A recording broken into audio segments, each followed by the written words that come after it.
Hola a todos, sean todos bienvenidos aquí a mis espacios en las redes sociales. Soy Mario Pentón, periodista. Quiero hablarles de un tema que realmente preocupa y preocupa mucho. El gobierno del presidente izquierdista de México, Andrés Manuel López Obrador, ha dicho que va a contratar a más médicos cubanos. Esto pues ha sucedido esta semana. El presidente Obrador ha dicho que llevará a más médicos cubanos, ya tiene 700 y quiere llevar todavía más a México. ¿Por qué es problemático esto? Bueno, en primer lugar, por todo el tema que hay detrás de los médicos cubanos, la esclavitud de los médicos cubanos mediante estos tipos de contratos que le dan todo el dinero al régimen y a ellos solo algunas migajas, además de las condiciones terribles en las que trabajan allí. Pero hay todavía más. México hace parte de un tratado de libre comercio con Estados Unidos y parte de las cláusulas de este tratado de libre comercio son el hecho de prohibir el trabajo esclavo. Y bueno, justamente sobre este trabajo esclavo y sobre esta manera de utilizar a los médicos como si fueran eh, pues mano de obra barata y básicamente eso, esclavos, la Organización Panamericana de la Salud se prestó, gracias a doctores cubanos que trabajaban allí, se prestó para triangular un acuerdo con Brasil y que el régimen ganara miles de millones de dólares o cientos de millones de dólares, para ser más concretos, con la exportación de estos médicos y la OPS se quedaba con el 5% de todo esto. La OPS es una organización internacional, bueno, y probablemente tengan que pagarle a tantos médicos por este sistema de esclavitud. Yo quiero que ustedes escuchen un fragmento de una entrevista que le concedió la doctora Ramona, una doctora cubana que pasó por este sistema de esclavitud, a la Fundación para los Derechos Humanos en Cuba, para que entiendan el nivel de sadismo con el que el régimen pues, utiliza a estos médicos como esclavos. Es Ramona Mato Rodríguez, especialista en medicina general integral desde el año 1986. He tenido dos misiones médicas, una en Bolivia y la otra en Brasil. El pasaporte nuestro nos lo entregaron en La Habana, en la mano. Allí yo lo tuve las 6 horas más o menos que dura el viaje. Y en Bolivia estaba en el aeropuerto una señora cubana que después que pasábamos por aduana de Bolivia nos quitaba el pasaporte. Nosotros estábamos en Bolivia sin identificación. En Bolivia me mandaron para una zona que es el Amazonas de Bolivia, que se llama el Beni. Allí durante ese mes me horroricé, porque la doctora que estaba allí era la única del pueblo. Me dijo que teníamos que inventar la estadística de los pacientes vistos. Todo tenía que cuajar, es decir, el diagnóstico que tú dabas con los medicamentos, porque los medicamentos de las farmacias, de los puestos médicos, quien los enviaba era Cuba. Yo en la farmacia vi medicamentos que en ese momento en Cuba estaban en déficit. Al tener que inventar los pacientes y las estadísticas, teníamos que desechar esos medicamentos. Esas ámpulas teníamos que romperlas, teníamos que enterrarlas, porque no podía existir un exceso de medicamentos cuando supuestamente usted tenía visto 30 pacientes diarios. Esto ha sido así durante la mayor parte de las misiones médicas del régimen cubano. Ahora, ¿qué pasa con México? Aparte de esta demanda que hay contra la OPS por el trabajo esclavo en Brasil. En el caso de México específicamente, este tratado de libre comercio puede hacer que Estados Unidos le reclame a México por el trabajo esclavo de los médicos. Y eso es algo en lo que está trabajando la Fundación para los Derechos Humanos en Cuba y también, por supuesto, es preocupación de los legisladores cubanoamericanos. Vamos a escuchar lo que dijo el senador Marco Rubio sobre este tema. Está claramente establecida, el propio Departamento de Estado lo ha encontrado, de que los médicos cubanos que están utilizando en otros países es una forma de esclavitud. Esto ha sido documentado y que México esté utilizando este programa, yo pienso que es una violación del nuevo acuerdo económico entre México y Estados Unidos, un tratado de libre comercio. Es una violación y eso se debe investigar. Esto es lo que ha dicho Marco Rubio, pero también la congresista María Elvira Salazar se ha sumado. De hecho, ellos y también el senador Rick Scott han presentado un proyecto de ley que les permita a los médicos cubanos el tener un visado como existía antes para que puedan venir a Estados Unidos por ser refugiados del tráfico de personas y de la mano de obra esclava que utiliza el régimen cubano, que no gana poco. Es decir, según las estadísticas del régimen cubano, que muchos dudan de esto, el régimen ha ganado hasta 10.000 millones de dólares en exportación de servicios, que incluye la salud, por supuesto, incluye también músicos que exportan y se quedan con todo el dinero, le pagan unas migajas, incluye también maestros, deportistas. Bueno, para hablar de todo este sistema de esclavitud moderna, me acompaña a esta hora el doctor Miguel Ángel Ruano, presidente del Gremio Médico Cubano Libre. Muy buenos días, doctor, ¿cómo está usted? Buenos días, muchas gracias por la oportunidad. Doctor, es un placer inmenso poderlo recibir. Cuénteme, usted ha sido víctima de todo este sistema de esclavitud. En este momento está en Colombia, justamente. Eh, Cuénteme primero cómo se vive eso en carne propia y luego cómo ha servido esta demanda de la Fundación para los Derechos Humanos en Cuba para elevar el perfil de lo que está sucediendo con los médicos cubanos. Sí, claro. Desde Colombia puedo decir que hoy el país que más se siente relacionado con la migración de personal sanitario que ha abandonado misiones médicas es precisamente Colombia, obviamente por la cercanía por frontera terrestre que tiene con el territorio venezolano. A manera de información puedo decir que hay más de 2.000 sanitarios cubanos en situación irregular hoy en Colombia, precisamente por haber abandonado misiones médicas. Todos los días acá en Colombia recibimos alrededor de 13, 14, 15 cubanos o sanitarios cubanos que por frontera ingresan de manera irregular a Colombia y forman parte entonces de esta población irregular, repito, que está acá en Colombia. Hablamos más de 2.000, pero todos sabemos que a lo largo de los últimos meses se supone o se estima que hayan alrededor de 5.000 cubanos que han abandonado misiones médicas en diferentes países del mundo en los últimos meses. Las estadísticas se conocen, Prisoner Defender, otras organizaciones que están muy relacionadas con esto y en trabajos acoplados con Gremio Médico Cubano Libre, conocemos estadísticas. También conocemos la situación con respecto a las denuncias internacionales en más de 10 organizaciones internacionales. Incluso personalmente he estado en Ginebra y he denunciado ante la Comisión Interamericana de Derechos Humanos y ante el Parlamento Europeo la situación relacionada con las misiones médicas. Ahora sí, es un elemento muy importante a destacar aquí que México se está convirtiendo en la puerta actual de entrada de la mayor cantidad de divisas que pueden entrar a Cuba en materia de dólares. El gremio se ha convertido en la puerta giratoria hoy para lograr lo que ha perdido por el cierre de misiones médicas cubanas el gobierno castrista.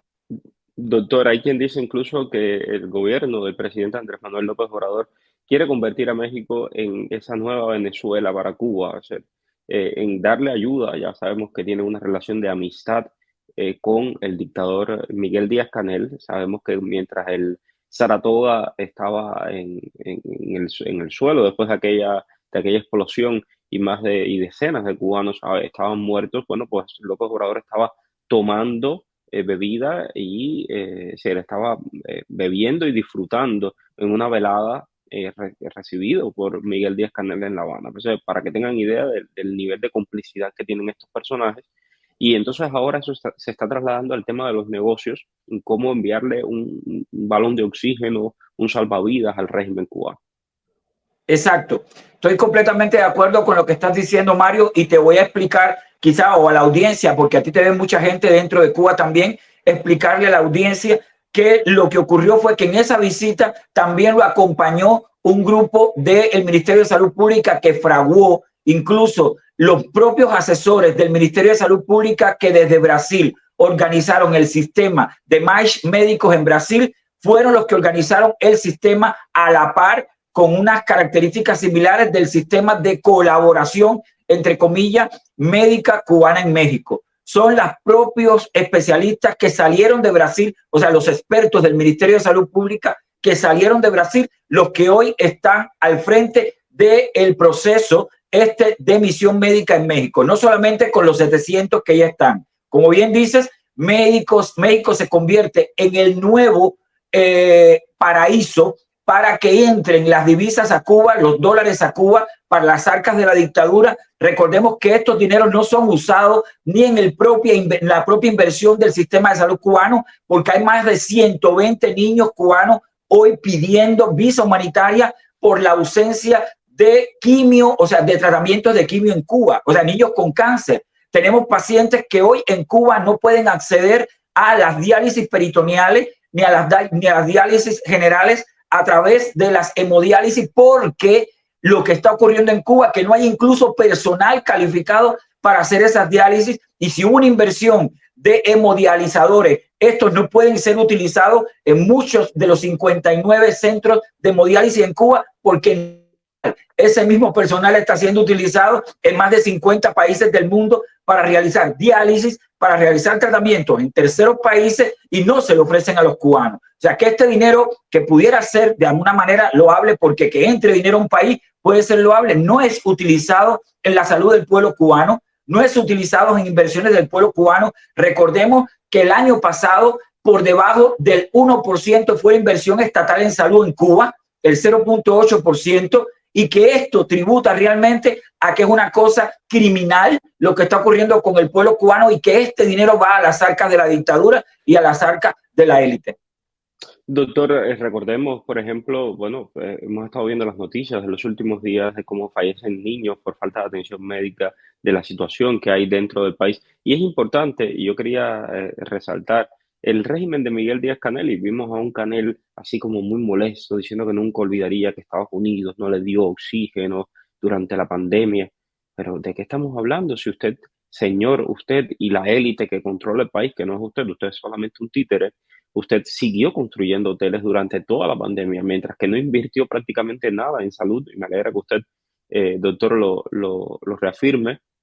El régimen invertía en construir hoteles. Ahí está el hotel de la calle 23, que era el proyecto estrella de López Calleja, difunto, eh, y tantos otros. Es decir, mucha construcción, mucho dinero en hotel, poco dinero en salud. Y yo quiero que creo que también es importante hacerle saber a los médicos, hacerle saber a quienes hacen parte de estas misiones, primero, que no están solos, que de este lado hay un exilio que está dispuesto a levantar la voz por ellos. Segundo, que esto tiene consecuencias, lo que están haciendo tiene consecuencias, que hay una página justamente en los proyectos que tiene la Fundación para los Derechos Humanos en Cuba. Está este proyecto de represión de represores cubanos, que está identificando a los represores, pero dentro de ese proyecto hay un espacio muy particular para los represores de bata blanca. ¿Quiénes son estos represores?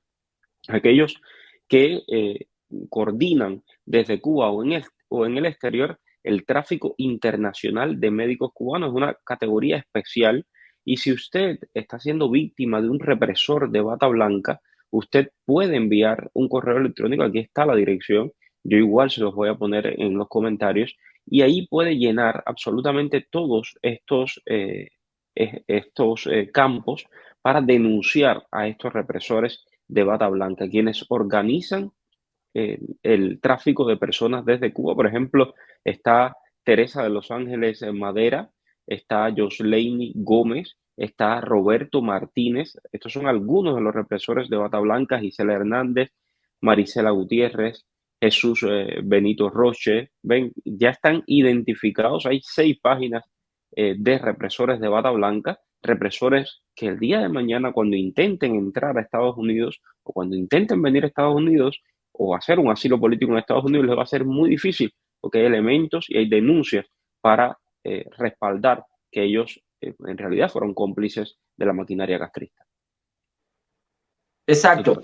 Quería agregar que el Gremio Médico Cubano Libre, con estas todas organizaciones que estamos muy relacionados unos con otros, estamos aportando, obviamente, a través de las informaciones que tenemos de nuestros gremistas dentro de Cuba. Recordar, Mario, que la organización tiene gremistas en más de 49 países, incluido Cuba, y que a través de ellos estamos aportando estos represores, pero también que nos estamos centrando con organizaciones internacionales, con fundaciones internacionales, a través de la alianza que tenemos con ellos en tratar de centrar nuestros esfuerzos ahora en las sanciones que puedan el gobierno de Estados Unidos realizar a través de los mecanismos de tratado de libre comercio con el gobierno mexicano, debido a que ya es evidente que va a ocurrir, que van a seguir siendo contratados irregularmente. Recuerden que este es un contrato irregular con un intermediario que es la comercializadora de servicios médicos de Cuba, y que lo que nos estamos centrando precisamente es a través del Tratado de Libre Comercio que tiene Estados Unidos con México, tratar de que sean sancionables algunas de estas posturas para poder garantizar o presionar al gobierno mexicano para que dé un alto a esta contratación irregular, que obviamente está determinada, mediada por las relaciones favorables que existen entre el cómplice AMLO con el dictador Canel. Así es, doctor, le agradezco muchísimo la oportunidad de conversar, de exponer esta situación de los médicos cubanos en el exterior, esclavizados por el régimen cubano, y también de exponer las maneras en que se pueden denunciar a quienes organizan este tráfico de personas, un tráfico internacional de médicos. Aquellos médicos que me han escrito, y sé que me han escrito muchos médicos, tengo por ahí muchos chats con médicos cubanos que hoy están en México, como les dije. Utilicen la aplicación CBP One si están al norte de la Ciudad de México. Si quieren pedir asilo en Estados Unidos, utilicen esa aplicación. Preséntense ya cuando tengan esa aplicación y expliquen todo lo que ustedes están sufriendo para que puedan pedir asilo en Estados Unidos, por supuesto. Y a los que están en otros lugares, pues también sepan que aquí estamos bien pendientes del tema y que los legisladores cubanoamericanos están clarísimos de que ese programa que quitó el expresidente Barack Obama para hacerle un favor a la dictadura, un programa que acogía a los médicos esclavos, pues ojalá pueda ser regresado, y por supuesto vamos a estar muy pendientes de esto. Gracias, doctor. Con mucho gusto, gracias. Muchas gracias por la oportunidad y seguimos trabajando juntos. Chao, doctor. Hasta luego.